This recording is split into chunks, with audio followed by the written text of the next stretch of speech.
वहीं सीएम के काशी मथुरा वाले बयान पर अखिलेश बोले हैं, कौन तय करेगा कौन कौरव कौन पांडव। अखिलेश ने कहा है, हमारे लिए संविधान और कोर्ट सबसे बड़े हैं।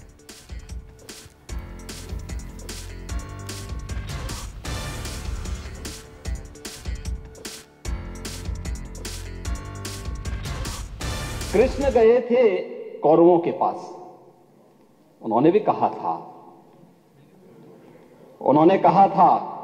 बस दे दो केवल 5 ग्राम, रखो अपनी धरती तमाम।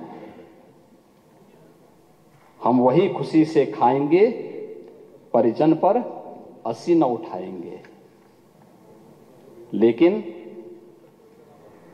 दुर्योधन वह भी दे न सका, आशीष समाज की ले न सका। यहां तक कि उसने भी भगवान श्री कृष्ण को बंधक बनाने का कुछ प्रयास किया। अभी तो ये तय करना कौन पांडव है कौन कौरव है, अभी ये कौन तय करेगा कि कौन पांडव है कौन कौरव है। और अगर हम संख्या बल पे जाएं तो बीजेपी तो ये कहती है कि वो दुनिया की सबसे बड़ी पार्टी है।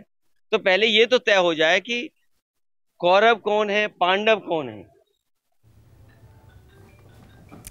और इस वक्त हमारे संवाददाता अशोक तिवारी हमारे साथ लाइव जुड़ गए हैं। अशोक, सीधा आपका रुख करूंगी। बयानों की लड़ाई चूंकि कौरव पांडव तक आ चुकी है, और कल हमने योगी आदित्यनाथ को सुना, विधानसभा में कह रहे थे कि बात तो की गई थी, श्री कृष्ण ने मांगे थे 5 गांव, हम तो सिर्फ 3 मांग रहे हैं, अयोध्या, मथुरा, काशी। और आज अखिलेश यादव ने उसका पलटवार किया है।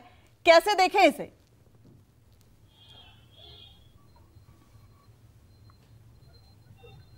देखिए, दरअसल इन दिनों उत्तर प्रदेश में विधानसभा का बजट सत्र चल रहा है और कल राज्यपाल के अभिभाषण के धन्यवाद प्रस्ताव पर मुख्यमंत्री योगी आदित्यनाथ सदन के भीतर बोल रहे थे। और आपने देखा होगा कि कल योगी ने अपने जो संबोधन किया विधानसभा के भीतर, उसमें कौरव का, पांडवों का, उनके बीच हुए युद्ध का और कृष्ण की मध्यस्थता का जिक्र किया था। और ये कहा था कि कौरवों और पांडवों के बीच युद्ध को रोकने के लिए वो कौरवों के पास गए थे और उन्होंने ये कहा था केवल 5 गांव वो पांडवों को दे दें, और इस पर भी दुर्योधन राजी नहीं हुआ था। तो अपरोक्ष रूप से सीधे सीधे एक आरोप लगाया जा रहा था विपक्षी पॉलिटिकल पार्टीज के ऊपर, और ये कहा जा रहा था कि हम तो सिर्फ 3 चीजें मांग रहे हैं, यानी अयोध्या, काशी और मथुरा। इन 3 चीजों का जिक्र कल मुख्यमंत्री योगी आदित्यनाथ ने अपने संबोधन में किया था। तो कल उनके संबोधन के बाद चूंकि विधानसभा की कार्रवाई स्थगित कर दी गई थी और आज जो अखिलेश यादव हैं वो वाराणसी में कार्यक्रम के दौरान वहां पर मौजूद थे, वहां पर उनसे ये सवाल पूछा गया था। तो उन्होंने ये कहा कि कौरव कौन है पांडव कौन है ये अभी तय करना बाकी है। यानी जो आरोप प्रत्यारोप का दौर इन दिनों उत्तर प्रदेश की सियासत में खासतौर पर अयोध्या, काशी और मथुरा को लेकर देखा जा रहा है, ये उसी की लाइन को आगे बढ़ाता हुआ बयान माना जा रहा है अखिलेश यादव का कि कौन कौरव है कौन पांडव है ये तय करना बाकी है।